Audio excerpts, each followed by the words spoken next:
Minamahal tayo pong lahat ay tumayo at samahan po ninyo kung manalangin ang ating dikilang Diyos. Hallelujah, ang maglangis, magpala sa kanyang mga banal na salita. Let us pray. Hallelujah. Dakil at mapagpala po naming Ama sa langit, Diyos na makapangyarihan sa lahat, sa matamis at mapagpala mong pangalan, Kristo Jesus, pangalan na ibinigay sa silong ng langit, ibabaw ng lupa na siyang sukat lamang naming ikaligtas. Your name is above in every other name. There is Jesus. There is power, there is hope, there is healing, salvation, redemption in Thy name. We believe in Thee, there is Jesus. We trust in Thee, there is Lord. Leading prayer for our beloved and honorable pastor. In the mighty name of Jesus, Lord, we pray, anoint the words, O God. Put Thy words in my mouth. In the mighty name of Jesus, they must have doubts, they must have unbelief, they must have destruction. Cast out right now and bind the power of darkness in Jesus' name. Hallelujah! Hallelujah! Praise the Lord, praise the Lord. Minamahal, malakas na palakpak para sa ating pinakamamahal na Panginoon. Luwalhatiin ang dakila at mapagpalang pangalan ng ating buhay na Diyos. At bago pong lahat, mga minamahal, all the glory, honor, worship, and thanksgiving only belongs to our Lord Jesus Christ, our dearest Savior. And I give double honor and respect and cherish the blessed teachings, golden teachings of our dearly beloved parents in the Lord, beloved Honorable Pastor, beloved Evangelist Wildy Almeida, beloved Assistant Pastor Lina C. Almeida, to their beloved children, whole blessed Almeida family, sa lahat po ng mga anak, apo, at manugang ng ating kagalang-galang na pastor, ay patuloy po nating pinapaabot ang ating mga minamahal paggalang at pagmamahal sa mga anak ng ating mga magulang sa Panginoon. Mga minamahal pagkatunay sa kasalukuyan, sila po ang namamahala sa iglesia ng ating pinakamamahal na Panginoon. Kaya't gayon na lamang po mga minamahal na atin po silang ipag-pray, atin po silang ipanalangin upang ang ating dakilang Diyos, mga minamahal, ay patuloy silang pakalangisan at sa bawat desisyon na kanilang isasagawa ay magdulot po ito ng pagpapala sa kabuuan ng banal na iglesia ng ating pinakamamahal na Panginoong Kristo. At sa oras nito, mga minamahal, hindi po natin sayangin ang pagkakataon sapagkat napakabilis ng ikot ng ating orasan. Amen. Talagang 30 minutes na lang yung natira sa akin. Mahirap naman po nating madaliin masyado yung pagkain, mga minamahal, dahil baka maimpatso tayo at hindi tayo matunawan. Kaya we need, mga minamahal, much time para po i-discuss ang salita ng ating mahal na Panginoong Kristo. Mga minamahal, natin pong ihanda ang ating pong mga ballpen, ating pong mga papel, ang ating pong mga Biblia. Lalo tigit sa lahat, ihanda po natin ang ating mga sarili. And let's talk about the topic, the standard of the Lord about worship. The standard of the Lord about worship. Yung pamantayan ng ating mahal na Panginoon patungkol sa pagsamba, mga minamahal. At bilang anak ng ating mahal na Panginoon, mga minamahal, buhay po natin ang pagsamba, and we are created to worship Him. Amen? We are created to worship the Lord. We are created to glorify Him, to exalt His name, mga minamahal. Yan po ang rason bakit po tayo linikha ng ating pinakamamahal na Panginoon. Kaya't lubos po nating maunawaan, mga minamahal, na ang Diyos ay may pamantayan sa lahat ng bagay. Say amen. May pamantayan ng ating pinakamamahal na Panginoon sa lahat ng bagay. Kaya't bilang anak ng Diyos, na tayo po'y concern, mga minamahal ko, sa kagustuhan ng ating mahal na Panginoong Kristo, nararapat na malaman po natin yung standard ng ating pinakamamahal na Panginoon. Palakpakan po natin ang ating dakilang Diyos. At unang talata na ating pag-aaralan sa mga oras nito, Aklat ng Mateo, ang kabanatay 5, ang talatay 23 hanggang talatang 24. Amen. From the book of Matthew chapter 5, 23 up to verse 24. Amen. From the book of Matthew chapter 5, verse 23 to verse 24. Therefore, if thou bring thy gift to the altar, and there rememberest that thy brother has ought against thee, leave there thy gift before the altar, and go thy way. Amen. First, be reconciled to thy brother, and then come and offer thy gift. Amen. Sa Tagalog kayo po. Dito po sa Aklat ng Mateo, Kabanatay 5, mga talatay 23 at 24. Kaya't kung inihandog mo ang iyong hain sa dambana, at do'y maalaala mo na iyong kapatid ay mayroong anumang laban sa iyo, iwan mo roon sa harap ng dambana ang hain mo at yumaon ka ng iyong lakad. Makipagsundo ka muna sa iyong kapatid, at kung magkagayon ay magbalik ka at ihandog mo ang iyong hain. Amen. Palakpakan po natin ang ating mahal na Panginoon. At nawa, sana po'y meron tayong mga Biblia at sumunod po tayo sa pag-aaral ng salita ng mahal na Panginoon. Yung Book of Matthew, chapter 5, verse 23 and 24, these verses emphasize the importance of reconciliation with others before worshiping God. Ito pong talatang ito, mga minamahal, ay mariin na ipinapaunawa sa bawat isa sa atin ang kahalagahan ng pakikipag-ayos, mga minamahal, sa iba bago tayo dumako sa ating pagsamba sa ating mahal na Panginoon. Ina po yung sinasabi, mga minamahal, na don't go to church before you go to Jesus. Don't go to church before you go to Jesus. So ang talatang ito, mga minamahal, mariin na ipinapaunawa at ipinapaliwanag sa atin na napakahalaga na before tayo dumalo, before tayo pumunta sa ating banal na gawain, mga minamahal, ating po munang i-examine ang ating sarili. Siya sa atin ang ating mga sarili, mga minamahal, kung meron po bang conflict in between sa ating relationship, mga minamahal, sa ating kapwa-tao. Ano po ang sabi ng Biblia? 5 verse 23 and verse 24 ng Book of Matthew. Ano pong sabi ng Biblia?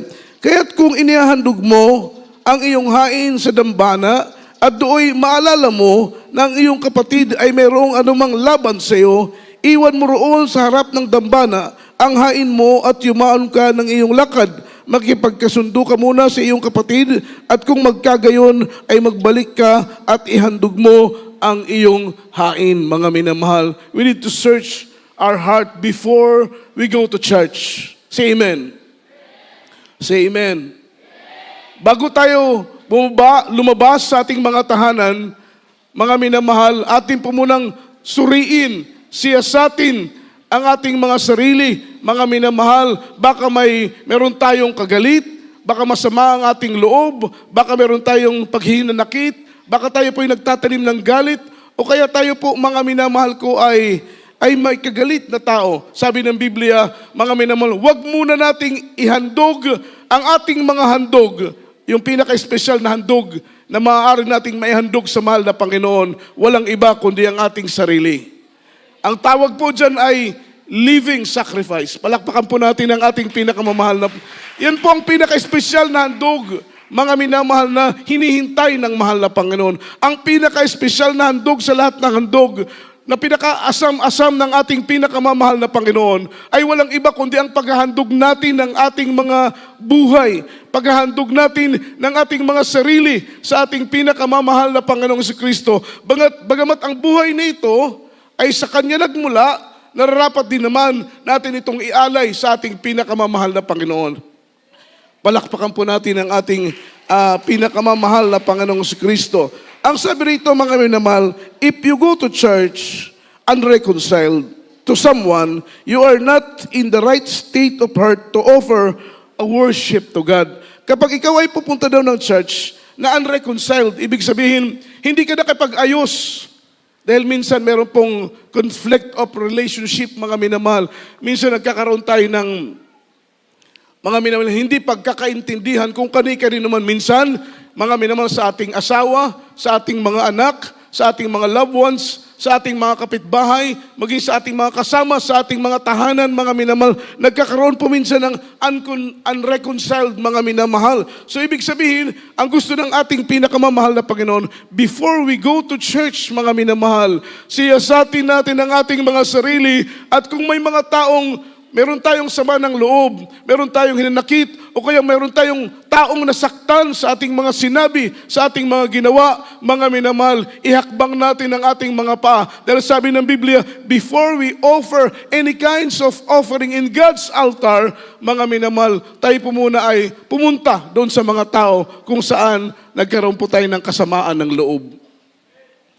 Say amen. Hindi pala Ayon po sa standard ng mahal na Panginoon, hindi po niya ipinapahintulot. Everybody shout, praise the Lord.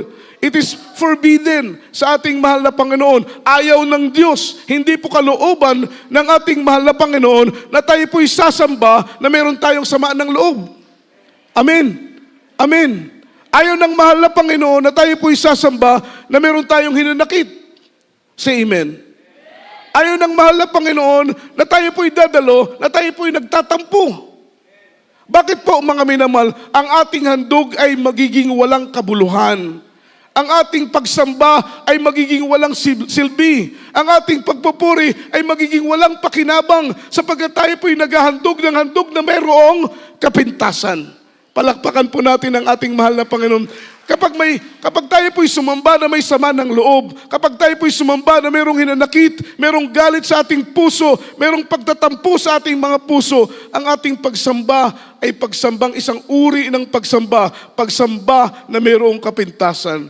And do you think natatanggapin ng mahal na Panginoon ang handog mo kapag ang paghandog mo ay mayroong kapintasan? Siyempre hindi. Everybody shout, praise the Lord. Ang nais ng ating mahal na Panginoon, kung tayo po'y maghahandog, mga minamahal, dapat ay plantsado ang ating mga puso. Amen. Hindi nga tayo dumadalo kung hindi plantsado ang ating barong ang ating long sleeve, ang ating pong mga blouse, ang ating mga palda. Nagsusumikap tayo na bago tayo dumalo, kailangan plantsado ang ating suot. Say amen. Kahit po yung ating mga panyo, pinaplansya natin mga minamahal. So kung tayo po ay concerned na plantsado ang ating damit, dapat concerned din po tayo na ang puso natin ay plantsado sa harapan ng ating mahal na Panginoon. Sabi ng isa nating kapatiran, Brad, di baling hindi plantsado ang damit, basta't importante, plantsado ang puso. Tama po ba yun? Palagi ko hindi rin tama, mga minamahal.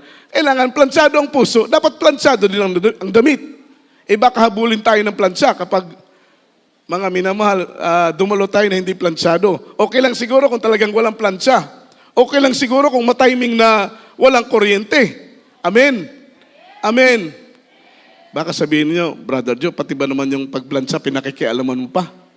Hindi po mga minamahal. Concern lang po tayo dahil siyempre, haharap tayo sa hari ng mga hari. Haharap tayo sa Panginoon ng Panginoon. Haharap tayo sa Diyos na ating dakilang tagapagligtas. Sasambahin natin ang ating mahal na Panginoon. At sa dakong ito, mga minamahal, dito po tayo nakikipagtagpo sa ating mahal na Panginoon. Everybody shout, praise the Lord. Meron tayong date. At ang ating ka-date, walang iba kundi ang ating pinakamamahal na Panginoon. Siyempre kapag may date ka, magpapaganda ka. Amen. Magpapagwapo ka, mga minamahal. Kailangan, mga minamahal, maayos ang iyong damit. Mabango ka, mga minamahal, dahil makikipag-date ka Ganon din sa ating pinakamamahal na Panginoon. Araw ng linggo, araw ng gawain, tayo po ay nakikipag-date sa Panginoon. Tayo po ay nakikipagtagpo sa presensya ng Diyos dito po sa banal na gawain ng ating mahal na Panginoon. At hindi rin po mainam na dadalo ka, gaya ng sinabi ng ating kapatid, okay lang, Brad, basta't importante plantsado ang aking puso, okay lang na hindi plantsado ang aking damit. Hindi po mga minamahal. Mas mainam siguro na dadalo tayo, plantsado ang ating damit, plantsado rin ang ating mga puso. Para pag humarap tayo sa mahal na Panginoon, mga minamahal, amen, tayo po ay maging kaaya-aya sa paningin ng ating pinakamamahal na Panginoong si Kristo. So ang sabi rito mga minamahal, you are not in the right state of the heart to offer a worship to God once na tayo po ay pupunta sa church, na tayo po ay unreconciled to someone. Kapag tayo po ay hindi nakapag-ayos, amen, nag-away kayo ni Mrs., huwag kayong dadalo na hindi nag-aayos. Meron kang hinanakit sa iyong kapwa, sa iyong anak, sa iyong kapamilya, huwag kang dadalo na meron kang hinanakit sa iyong puso. Amen.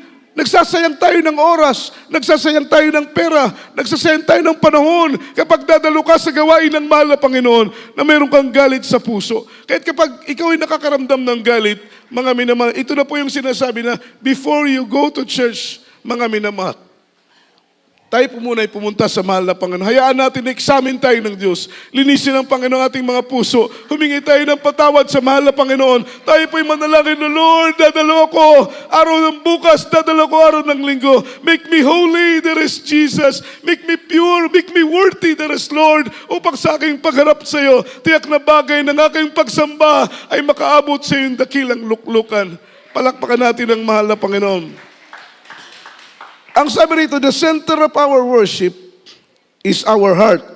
Involve palagi ang puso, mga minamahal, sa tuwing tayo ay haharap sa pagsamba sa ating mahal na Panginoon. Yun po ang number one concern ng ating mahal na Panginoon, yung puso mo, mga minamahal. Pangalawa na lang yung outward appearance natin. Pero yung number one concern ng mahal na Panginoon, yung laman ng puso natin, yung uri ng puso natin. Kaya nga, we need to be, mga minamahal, reconciled to someone bago tayo dumalo. Sapagkat, mga minamahal, kapag may hatred ka, may sama ka ng loob, may hinanakit ka sa kapwa, sa mga taong nakapangutya sa iyo, nakapanikit sa iyo, mga minamahal, dapat ay ihingi mo ito ng tawad. Sapagkat sabi ng ating pinag-aaral, you are not in the right state of the heart.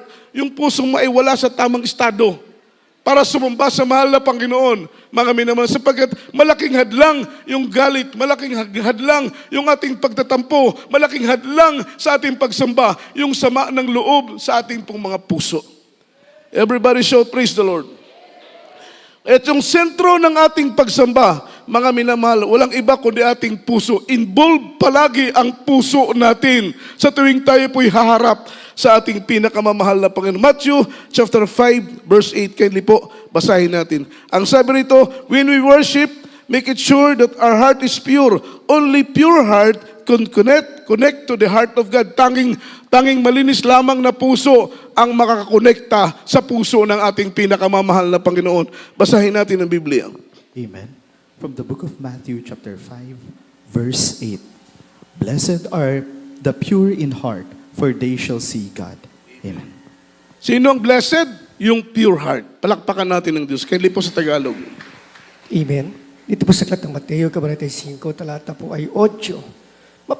Mapapalat ang may malinis na puso sapagkat makikita nila ang Diyos. Amen. Palakpakan natin uli ang ating dakilang Diyos. Blessed is He that pure heart. Mapalad, mga minamahal, yung mayroong malinis. Yung malinis na puso, yan ang pusong walang galit. Yung malinis na puso, yan ang pusong walang pagtatampo. Yan ang pusong hindi nagkikimkim ng sama ng loob. Amen? Sapagkat kapag nagkikimkim ka ng galit, nagkikimkim ka ng sama ng loob, ng hinanakit, ng puot sa iyong puso, ang puso mo ay bulok, mga minamahal. Bulok ang puso mo, ha? Amen. Everybody shout, praise the Lord. Kapag nagkikimkim ka ng galit, ang puso mo ay bulok. O sabihin natin, nabubulok. Everybody shout, praise the Lord. Nagkikimkim ka ng pagtatampo, ng paghihinanakit, mga minamahal, ng sama ng loob, mga minamahal, to someone. Ang puso mo ay, mga minamahal, unti-unting nabubulok. At ang bulok na puso ay hindi kinalulugdan ng Diyos. Everybody shout, praise the Lord. Everybody say amen. Kaya paanong magiging blessing sa iyo ang iyong pagsamba kung sasamba ka sa mahal na Panginoon araw ng Miyerkules, araw ng Biyernes, araw ng Linggo, kung sasamba ka sa mahal na Panginoon, ng puso mo ay bulok. Amen. So that is unacceptable offering sa harapan ng ating pinakamamahal na Panginoong Jesucristo. Make sure that when we worship, mga minamahal, our heart is pure. Why? Because pure heart can connect to the heart of God. Yun lamang po yung makakonekta. Kapag ang puso may bulok, hindi ka makakonect sa puso ng mahal na Panginoon. In the time of worship, para ma-bless ka. In the time of our worship, para ma-feel mo yung holy presence, ma-feel mo yung presensya ng mahal na Panginoon, kailangan connected ka sa puso ng ating mahal na Panginoon. Parang wifi yan eh. Kapag hindi ka connected sa wifi, hindi mo magamit yung internet. Kapag hindi ka, kagaya po yan ng telepono, kapag walang dial tone, hindi ka nakakonect, mga minamahal, hindi ka po makakontak. Ganun na ganun sa paglilingkod sa mahal na Panginoon. Kaya't magtataka, mula ng gawain, matatapos na lang ang gawain, dry na dry yung puso mo. Magtataka ka, matatapos na lang ang gawain, ni isang patak ng luha, wala pang luha na pumapatak, mga minamahal sa mato. Why? Because your heart are not connected to the heart of God. Amen? Importante yun sa ating pagsamba para mabusog ka, maramdaman mong presensya ng mahal na Panginoon, masatisfied ang iyong kaluluwa sa presensya ng ating mahal na Panginoon. Uuwi ka sa iyong tahanan, uuwi ka sa iyong bahay, ramdam mo, mga minamahal, ang kapayapaan at kagalakan. Yan ang totoong kayamanan ng mga naglilingkod sa mahal na Panginoon. Yung presensya ng mahal na Panginoon. Amen? Paano mo maramdaman ang presensya ng Diyos kung hindi ka connected sa puso ng mahal na Panginoon? Dahil ang puso mo ay bulok. Nagtatanim ka ng galit ng puot. ng sama ng loob sa kapwa. Amen? So hindi mo talaga maramdaman ang presensya ng Panginoon hanggang darating po ang time, mga minamahal na manlalamig ka dahil milya-milya na ang layo ng ating pinakamamahal na Panginoong Hesus sa iyo. Everybody shout, praise the Lord. Ang sabi rito, the element of worship is not about the song that we sing. Amen?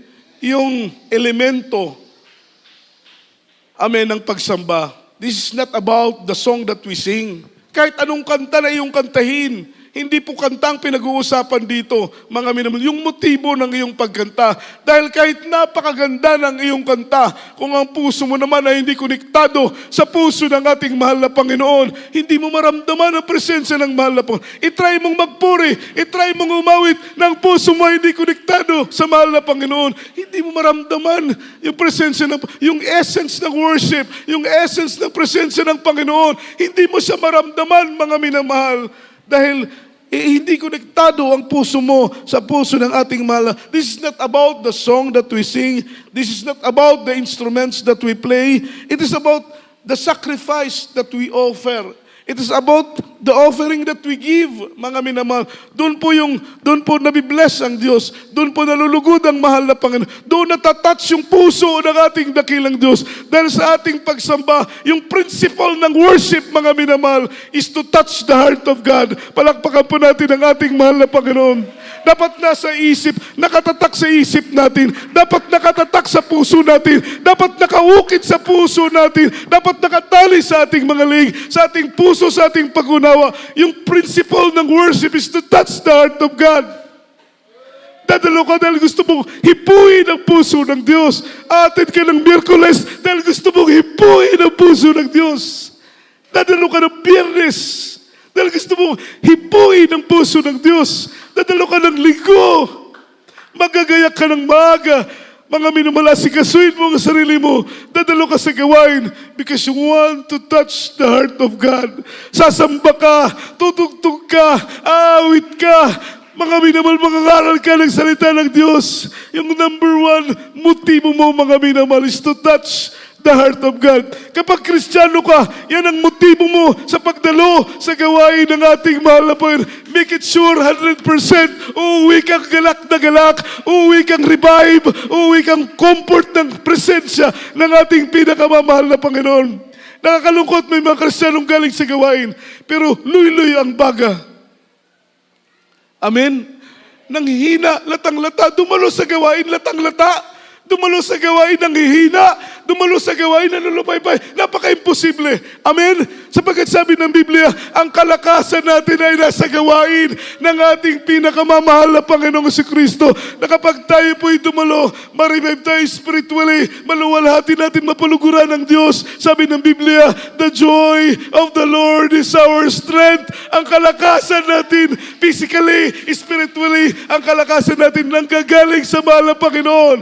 Kapag mapaluguran natin ang Diyos, ibibigay sa atin ng Panginoon ang panibagong kalakasan sa paglilingkod sa Kanya. Malakas na palakpak para sa ating mahal na Panginoon. It is about the offering that we give. A contemptible offering is a kind of offering that God rejected. Ayon ng mahal na Panginoon ng handog na may kapintasan. Amen? Automatically yan, i-reject yan ng Diyos. Kapag mag-offer ka ng handog na may kapintasan. Ang sabi rito, the priests in Old Testament, they are in charge to offering that offer in God's altar. Napakahigpit, napakasensitibo ng ating mahal na Panginoon regarding po sa paghahandog sa kanyang banal na altar. Dapat walang patsi, dapat walang dungis, dapat walang kapintasan. Mga minamahal, yung mga priest, they need to make it sure that the offering that they offer, mga minamahal, in God's altar are not contemptible, mga minamahal. That's why they rejected the rejected, mga minamahal. Kanila pong reject yung mga rejected. Kanila pong sinusuri yung mga handog. Kapag ang mga Israelita ay naghandog ng baka, naghandog ng kabing, naghandog ng tupa, dinodouble check ito ng mga priest. Tinitingnan, baka may butas ang tenga, baka may hiwa ang tenga, tinitingnan baka may dungis. Amen? Ni ultimo, putol na buntot na hindi po katanggap-tanggap sa panahon ng kanilang paghandog. Sinusuri mula ulo hanggang paa yung mga minimal baka na hinahandog. Sinusuri mula ulo hanggang paa ang mga tupang, mga kambing na hinahandog. Sapagkat pag makita po nila na ang kanilang handog ay may kapintasan, ito po'y rinireject ng mga priest. Amen. Dahil alam nila na once na maghandog tayo, mga minamahal na contemptible, handog na may kapintasan, may kasiraan, may diferensya, mga minamahal, hindi po tatanggapin ng mahal na Panginoon. Tingnan mo yung mga high priest in their time. Papasok sila sa Holy of Holies, kailangan sigurado nila na sila'y malinis. Sigurado nila na ang kanilang handog ay magiging katanggap-tanggap sa mahal na Panginoon. Sapagkat kung ang kanilang ihahandog ay marumi at sila na ng handog ay hindi po kaaya-aya sa mahal na, hindi na sila makakalabas ng buhay doon sa Holy of Holies. At ang ginagawa nila, bago sila pumasok, nagtatali ng lubi dito sa kanilang baywang. Amen. Para kung sila'y mamatay doon sa loob, dahil yung kanilang handog ay unworthy, ang kanilang offering ay hindi kaaya-aya sa Panginoon, hihilain na lang sila ng ibang priest dahil hindi naman sila makakalabas. Paano pang makakalabas? Ipatay na sila. Linalagyan po silang ng maliliit na mga bell sa laylayan ng kanilang mga damit. Kung tutunog pa yung bell, ibig sabihin buhay pa sila. Pero kung ang bell ay hindi na tumutunog, ibig sabihin, patay na po yung high priest na naghandog ng handog doon sa loob ng kabanal-banalang dako. Ganon kasensitibo ang paghandog sa kanilang panahon. At ang sabi rito, ang nais ng mahal na Panginoon, walang patsi, walang dungis, at walang kapintasan. Malakay chapter 1, verse 7 and 8. Talon po tayo sa 10. Last verse na po ito. The book of Malachi, chapter 1, verse 7 to verse 8, jump to verse 10. He offered polluted bread upon mine altar, and he say, wherein have we polluted thee? In that ye say, the table of the Lord is contemptible. And if he offer the blind for sacrifice, it is not evil. Or if he offer the lame and sick, it is not evil. Offer it now unto thy governor. Will he be pleased with thee, or accept thy person? Saith the Lord of the hosts. And now I pray you, beseech God that he will be gracious unto us, that he being in your means, that he regards your person, saith the Lord of the hosts. Verse 10, who is there even among you that would shut the door for naught? Neither do he kindle fire on mine altar for naught. I have no pleasure in you, saith the Lord of the hosts. Neither will I accept an offering at your hand. Amen. Sa Tagalog po, mga minamahal kindly. Dito po sa aklat ng Malakias, kabanata ay 1, 7 hanggang 8 at talon sa 10, mga minamahal. Ganito po ang pagkasabi. Kayo'y nangaghahandog ng karumal-dumal na hain sa aking dambana at inyong sinasabi, sa ano namin nilapastangan ka? Sa inyong sinasabi, ang dulang ng Panginoon ay hamak. At pagka kayo'y nangaghandog ng bulag na pinakahain, di kasamaan. At pagka kayo'y nangaghandog ng pilay at may sakit, di kasamaan, iharap mo nga sa inyong tagapamahala, kalugdan ka baga niya, o tatanggapin baga niya ang inyong pagkatao. Sabi ng Panginoon ng mga hukbo sa 10, o kung mayroon sana sa inyo na magsara ng mga pinto, upang huwag ninyong mapanganingasan ang apoy sa aking dambana na walang kabuluhan. Hindi ko kayo kinalulugdan, sabi ng Panginoon ng mga hukbo, ni tatanggap man ako ng handog sa inyong kamay. Amen. Amen. Everybody shout, praise the Lord. Malaking insulto ang ginawa ng mga pari sa harapan ng Diyos because they offer in God's altar a contemptible offering. Amen. Naiinsulto ang mahal na Panginoon pala. Kapag naghahandog ka ng handog na may kapintasan, nasasaktan ang puso ng Panginoon, naiinsulto ang Diyos. Kapag ang ating handog na inaalay sa altar ng Panginoon ay may dungis, may diferensya. Everybody shout, praise the Lord. Ayaw pala ng mahal na Panginoon kung tayo naghahandog ng handog na may kapintasan. Amen. Mas mainam pa siguro, huwag na lang maghandog eh. Amen. Kasi kung maghahandog ka lang naman ng handog na may kapintasan, may insulto mo lang ang mahal na Panginoon, masasaktan mo lang ang Diyos, huwag ka na lang maghandog. Amen. Dahil hindi yun ang handog na kailangan ng mahal na Panginoon. Hindi yun ang handog na in-expect ng Diyos. Hindi yun ang handog na inaasam ng Panginoon. Ang handog na inaasam ng Diyos ay yung handog na makapagbibigay lugod at luwalhati sa iyo. Dahil kapag mapaluguran mo ang mahal na Panginoon, babalik sa iyo yung blessing. Ikaw din ang makikinabang kapag mapaluguran mo ang Diyos. Ikaw din ang makikinabang kapag malugod ang Panginoon. Ikaw din ang makikinabang kapag matuwa ang Diyos sa iyong handog. Pero ikaw din ang mapapahamak kapag ang Panginoon ay hindi malugod sa iyong inihandog sa kanyang altar. Amen? In verse 7, ano pong sabi ng Biblia sa Tagalog? Kayo ng handog na karumal-dumal. Punto por punto masakit ang sinabi ng mahal na Panginoon. You offer an abomination offering sa harapan ng mahal na karumal-dumal. Ang inyong inhandog sa sabi ng mahal na Panginoon. Kayo ng handog ng karumal-dumal na manghain sa dambana at inyong sinasabi sa ano namin kalilapastangan at sa inyong sinasabi, ang dulang ng Panginoon ay inyong hinamak. Yung word na dulang, that is God's altar. Yung altar ng Panginoon ay banal. Yung altar ng Diyos ay malinis. Ang altar ng mahal na Panginoon ay walang kapintasan. Kaya hindi nararapat na maglagay tayo ng anumang handog sa ibabaw ng altar ng Diyos na mayroong kapintasan. In verse 7, kayo naghahandog ng mga karumal, verse 8, at pagka kayo naghahandog ng bulag, pinapakain, di kasamaan, at pagka kayo'y naghahandog ng pilay at may sakit, hindi ba kasamaan? Iharap mo nga sa tagapamahala kung kalulugdan ba ganiya at tanggapin ba ganiya ang iyong pagkatao, sabi ng Panginoon ng mahukbo. Amen? Subukan daw po nating maghandog ng pilay, maghandog ng bulag, mga minamahal sa ating mga pangulo, sa ating mayor, sa ating governor, amen, sa mga matataas na nasa kantukulan. Subukan natin maghandog ng pilay sa kanila. Malulugod ba sila? Matutuwa ba sila kung maghandog tayo ng pilay? Siyempre hindi. Amen? Malaking insulto yun sa kanila. Imagine mayor sila, tapos ang ibibigay mong handog bulag, mayor sila, ibibigay mong handog pilay, mayor sila, ibibigay mong handog may kapintasan, may diferensya. Amen? Kung si Mayor nga hindi matutuwa, lalo na ang mahal na Panginoon. Say amen. Di ba? Everybody shout praise the Lord. So ang gusto ng mahal na Panginoon, yung i-offer natin sa Kanya, yung walang dungis. Ang sabi pa nga niya sa mga priest, mas mainam pang isara na lang ninyo ang inyong mga altar. Mas mainam pa na isara na lang ninyo ang inyong mga tabernakulo. Mas mainam pa na wag na lang kayong maghandog. Mas mainam pa na wag na lang ninyong sindihan ang inyong mga insenso. Dahil sabi ng mahal na Panginoon, ang inyong mahandog ay hindi ko tatanggapin. Everybody shout, praise the Lord. Ano pong sabi sa verse 10? O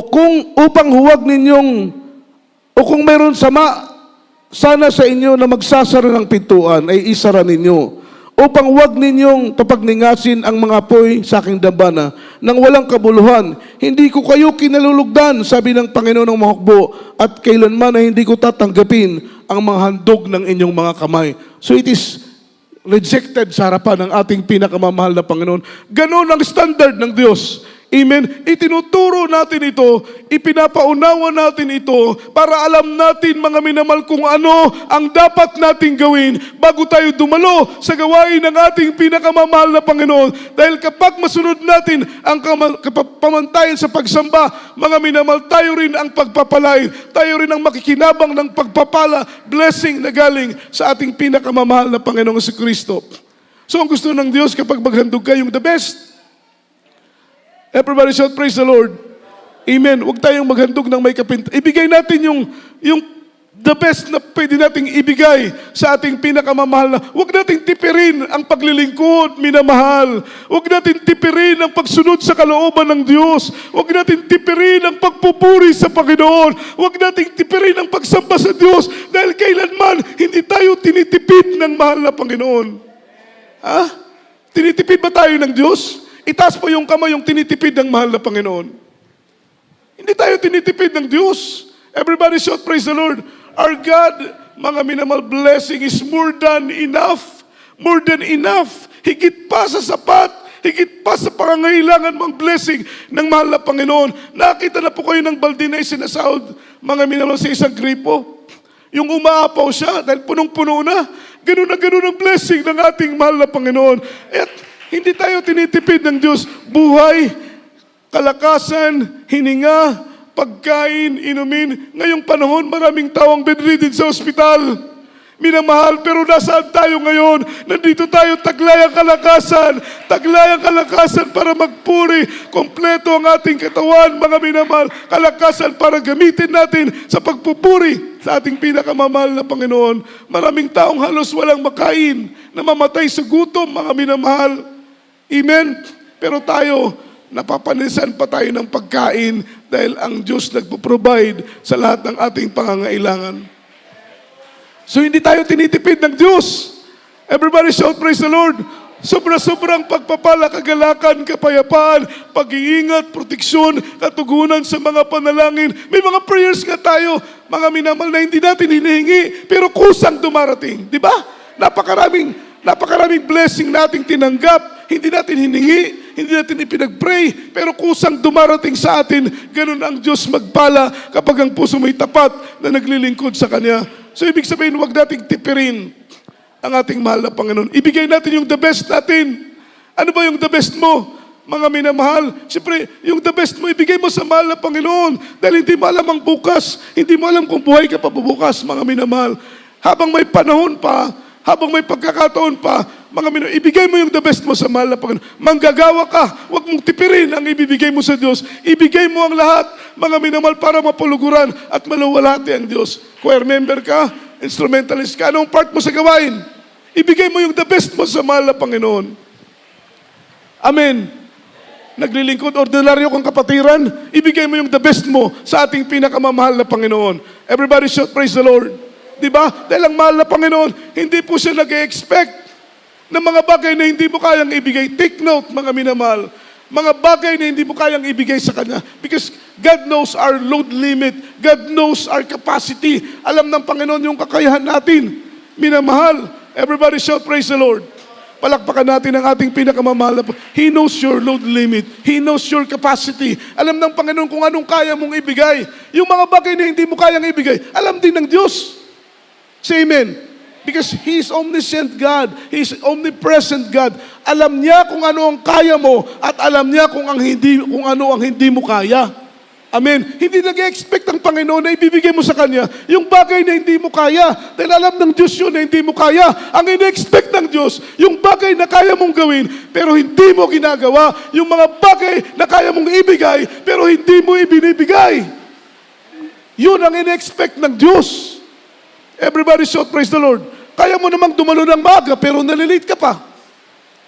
Di ba? Alam ng Diyos yun na kaya mong dumalo ng maaga. Pero nalilate ka. Hindi mo binibigay yung the best mo sa mahal na Panginoon. Okay lang doon talaga, doon sa mga kapatiran na talagang hindi nila kayang dumalo ng maaga. Alam yun ng Diyos. Alam ng Panginoon na kaya mong dumalo ng Biyernes, ng Miyerkules, ng Linggo. Pero hindi ka dadalo. Alam ng Diyos na kaya mong dumalo. Wala kang may tatago sa Panginoon, may resources ka, may sapat kang kapasidad para dumalo, pero hindi ka dumadalo, hindi mo ibinibigay yung the best mo sa mahal na Panginoon. Even though na alam ng Diyos na kaya mong ibigay. Yun pong ibig kong sabihin, huwag nating tipirin ang mahal na Panginoon. Ibigay natin kung anong kaya nating ibigay. Minamahal dahil ang Diyos, ibinigay niya ang lahat para sa iyo. Ibinigay niya ang lahat para sa akin. Amen. Grabing blessing, umapo na pagpapala. Hindi ba natin nakikita yun? Hindi ba natin nanonotice kung paano tayong binibless ng Diyos? Materially, financially, spiritually, mga yung pagpapatawad, yung compassion ng Diyos, yung pag-iingat, yung pagproteksyon ng mahal na Panginoon, umaapaw na pagpapala. Tapos tayo, mga minamahal, umaapaw na mga blessing na ating tinatanggap, materially, financially, tinitipid natin ang ating paglilingkod sa ating pinakamamahal na Panginoon. Huwag, kapatid. Baka hindi ang pagsisihan natin na tinitipid natin ang ating paglilingkod sa Panginoon. Habang may buhay ka pa, habang may lakas ka, habang may tinig ka, habang kaya mo pang umawit, umawit ka! Habang kaya mo pang tumugtog, tumugtog ka! habang kaya mo pang ialay ang buhay mo sa gawain ng Diyos, ialay mo. Habang kaya mo pang dumalo, maglingkod sa gawain ng Panginoon.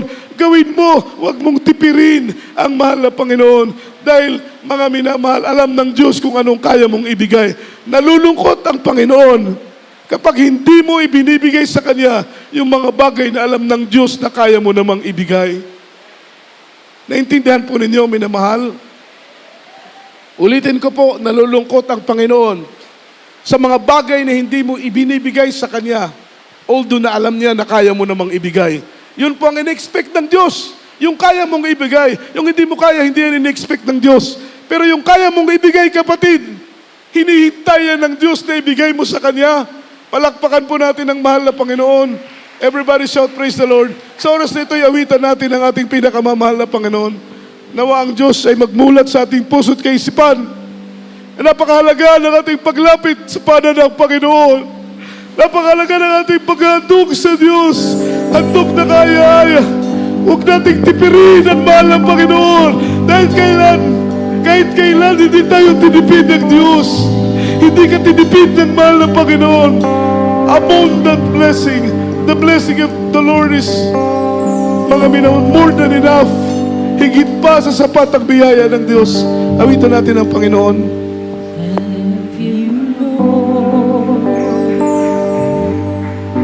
For your mercy never fails me. In all my days, I've been held in your embrace. From the moment that you wake up until I lay my head, I will sing of the goodness of God.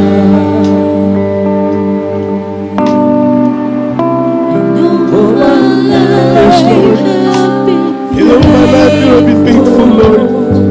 Tapat ka sa buhay namin, mahal na Panginoon. Hindi ka nagkulang. Hindi ka nagkulang, mahal na Panginoon. Napakabuti mo sa buhay namin. Yes, Lord. Hallelujah, hallelujah. Umawit mo tayong lahat sa mahal na Panginoon. Unawain po natin ang lyrics. Amazing ito. Thank you so much for the goodness. Thank you so much for the loving kindness. Thank you, Lord, for the kindness. Thank you, Lord.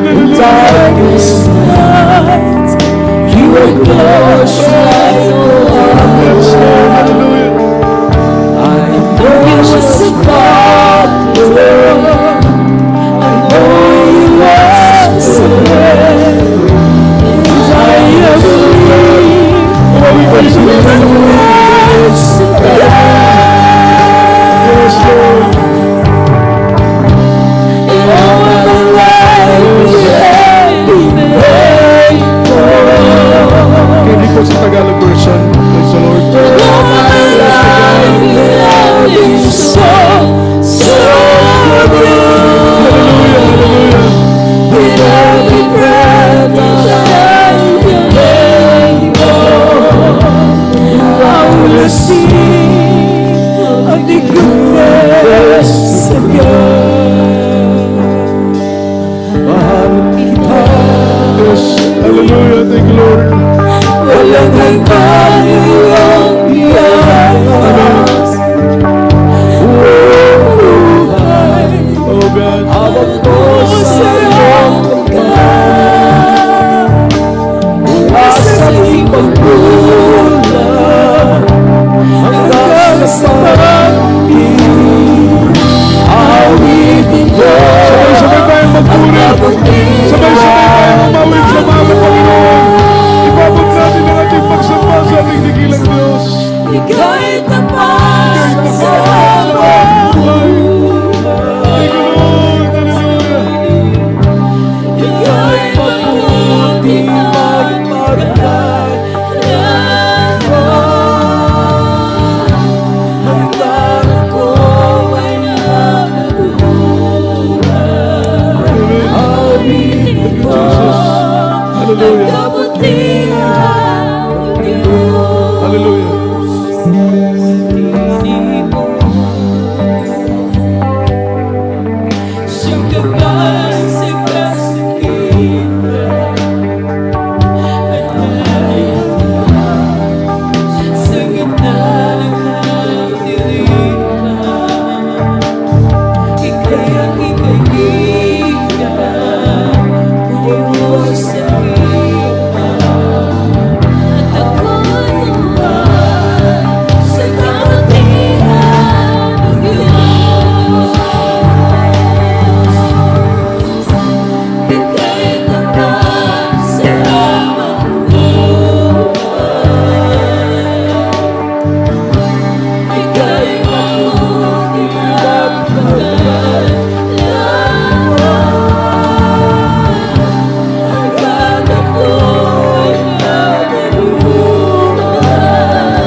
bago ang kabutihan mo.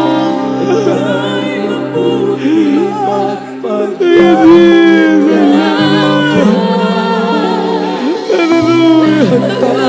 Thank you, Lord.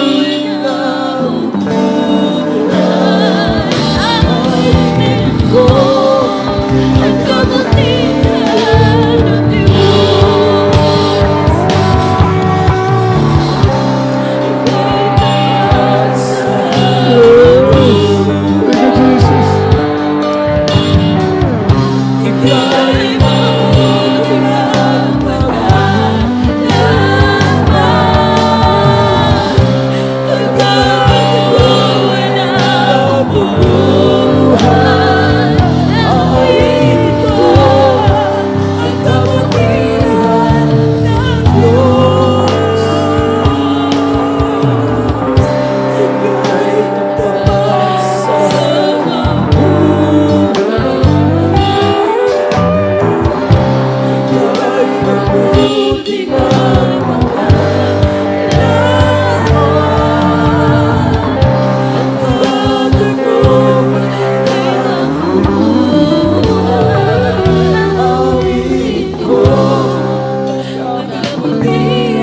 Thank you, Jesus. Hallelujah.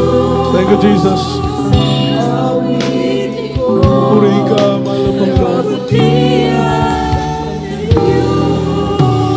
Tayo po'y manalangin, minamahal. Manalangin po tayong lahat sa oras nito. Ipanalangin po natin ang kalakasan na galing sa Diyos.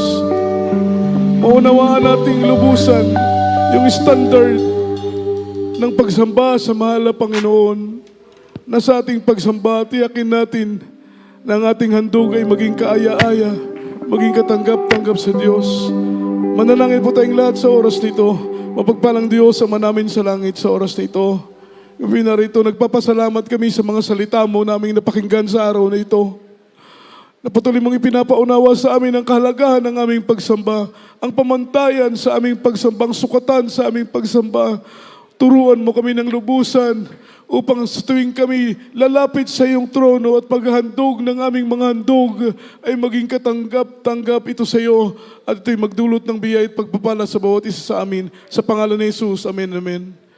As a point of contact, ipatong po natin ang ating kamay sa ating ulo, kabilang kamay sa parte ng ating katawang may karamdaman. Sabihin po natin sakit, gumaling, problema malutas sa pangalan ni Jesus. Sa mga webcast viewer natin, ilagay po ninyo ang inyong mga kamay sa mga screen ng inyong mga gadget at kabilang kamay sa parte ng inyong mga karamdaman, sakit sa inyong katawan. Sawayin po natin sa pangalan ni Jesus, karamdaman gumaling, problema malutas sa pangalan ni Jesus. Amen. Hallelujah. Leading prayer for beloved, honorable Pastor, Lord of ours, upon us, there is Jesus. Mahabag po kayo sa amin sa oras na ito.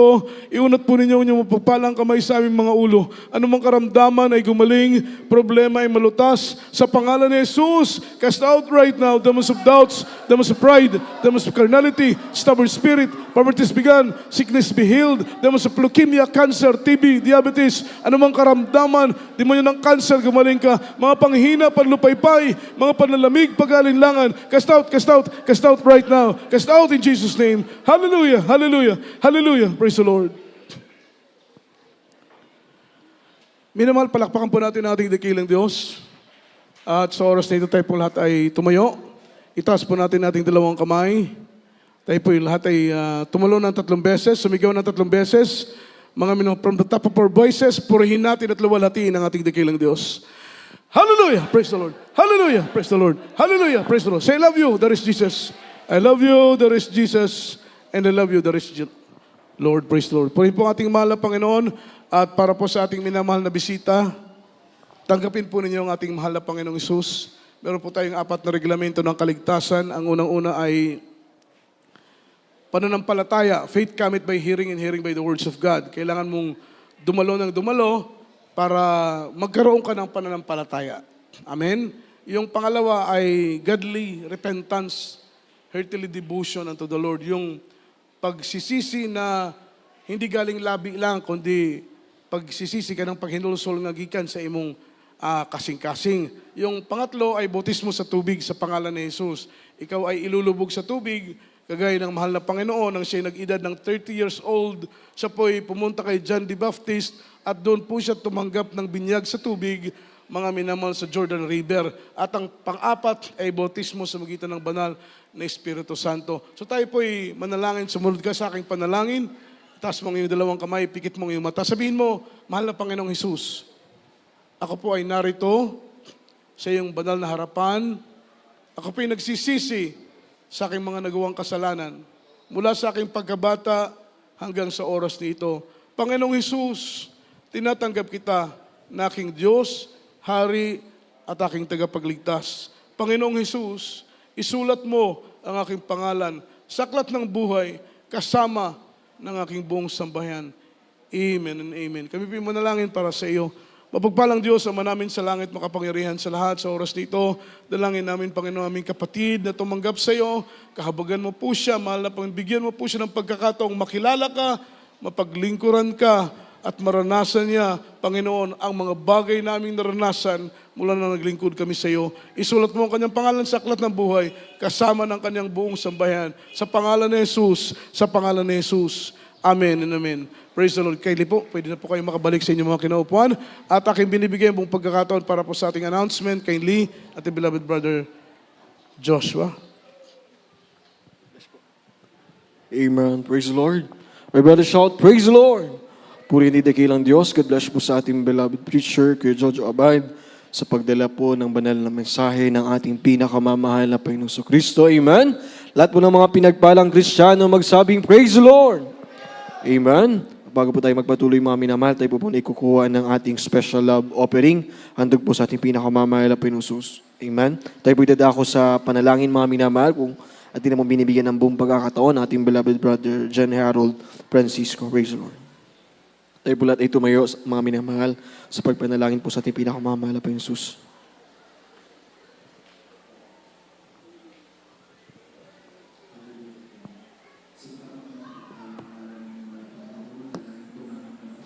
Pagpalain niyo po ang bawat nagbibigay ng kanilang special love offering, Malapanginoon, pagpalain niyo po sila, bigyan niyo po silang mga pagpapalang, special Malapanginoon, nawa Malapanginoon, ang mga special love offering na ito, Malapanginoon, ay magamit sa iyong banal na gawain, bilang pagpapalago sa iyong banal na gawain, Malapanginoon. Ito po na samot dalangin sa pangalan mo, aming Malapanginoong Jesus. Amen. Amen. Praise the Lord. Puri pinakamamahal na Panginoong Kristo. God bless you po sa ating mahal na kapatid. At mga minamahal, praise the Lord. At first and foremost, ang pinakamataas sa pagpupuri, pagluluwalhati, pagpaparangal ay nauuko lamang sa ating dakilang Diyos. At ako po nagpapaabot ng dobleng pagbati at paggalang sa ating minamahal magulang, sa ating pinakamamahal na Panginoong Jesus, ang ating mahal pastor, beloved Honorable Evangelist Pastor Will Dishad Almeda, beloved Assistant Pastor Lina C. Almeda. Amen. At tuloy-tuloy po mga minamahal ang ating banal na gawain. Ito po'y meron po tayong 3 times a week, mga minamahal na schedule of services.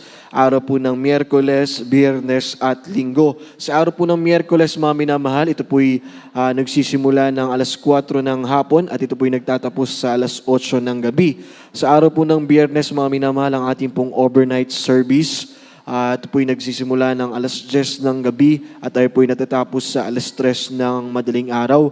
At sa araw po ng Linggo, mga minamahal, katulad po nito, mga minamahal, ito po'y nagsisimula ng alas 10 ng umaga at tayo po'y nagtatapos sa alas 3 ng hapon. At ipagpaumahin niyo po mga minamahal, tayo po'y medyo lumagpas sa oras mga minamahal. Gawa nga po mga minamahal, hindi po natin mapipigilan ang pagkilos ng banal na presensya natin pinakamamahal na Panginoong. Andito din po natin kayang madiliin mga minamahal ang banal na mensahe na nagmumula sa ating pinakamamahal na Panginoong.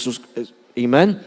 At ang ating pong Jesus Miracle Hour, ito po'y araw-araw mga minamahal, from Monday to Sunday, except po sa Wednesday, sapagkat mga minamahal, meron po tayong conflict of services mga minamahal, sapagkat ang ating Jesus Miracle Hour, ito po mga minamahal, nagsusumula ng alas 7 ng gabi at nagtatapos ng alas 8 ng gabi. Ito po ay isang oras, mga minamahal, ng ating banal na gawain sa YouTube and Facebook live stream. At kung kayo po, mga minamahal, naman ay online sa inyong mga Facebook and YouTube accounts, mga minamahal, huwag niyo pong kaliligtain na ito po ay i-share sa inyong mga FB friends, sa inyong mga YouTube account, mga minamahal. Sa pamamagitan po ng ating pag-share, mga minamahal, ating pong sinishare po, mga minamahal, ang ebanghelyo ng ating pinakamamahal na Panginoon Kristo. Amen?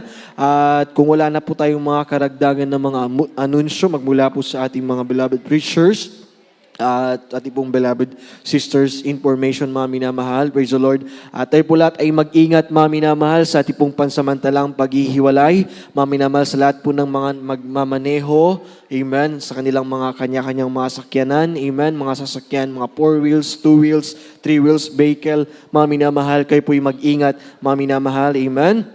We love you in the Lord, but our dearest Jesus loves you more. Wag mo natin kaligtain, mga minamahal, wag po tayong mag-absent, bagkus, mga minamahal, tayo po'y magdala ng kaluluwa sa paanan ng ating pinakamamahal na Panginoong Kristo. At tayo po'y dadako, mga minamahal, sa ating closing prayer. Bigay po natin ng buong pagkakataon sa ating beloved prayer warrior, beloved Kuya Ricardo Arong. Praise the Lord. Tayo po lahat, mga minamahal, ay manalangin sa ating pong pansamantalang paghihiwalay. Praise the Lord. Mapagpalang ang Diyos ng komprehensyon sa lahat, Diyos ng may likha ng langit at lupa. Maraming salamat, mahal Panginoon Jesus, sa matagumpay naming panambahan sa hapong ito. Mula pa kanina umaga hanggang sa mga oras na ito, maraming salamat sa iyong banal na presensya na dama namin. Hallelujah. Maraming salamat, mahal Panginoon. Mula pa MC, Joyful Song, Solemn Song, pagbibigay ng 10 bahagit mga testimonies. Maraming salamat. Higit sa lahat ang ebanghelyo ng kaligtasan aming napakinggan. Sa aming pangsamantalang paghiwalay, hallelujah, samahan mo kami, ingatan mo kami sa mga sasakyan, sa mga pagtuwid, ihatid mo kami ng malulahati sa aming kanya-kanyang tahanan, at ibalik mo rin kami sa banal na gawain, sa araw ng banal na gawain, sa iyong banal na ubasan. Hallelujah. At muli ka namin sambahin sa Espiritu at sa katotohanan. At sa una pa rin talang Pastor Evangelist Will Estrada sa pangalan ni Jesus. Amen. Amen.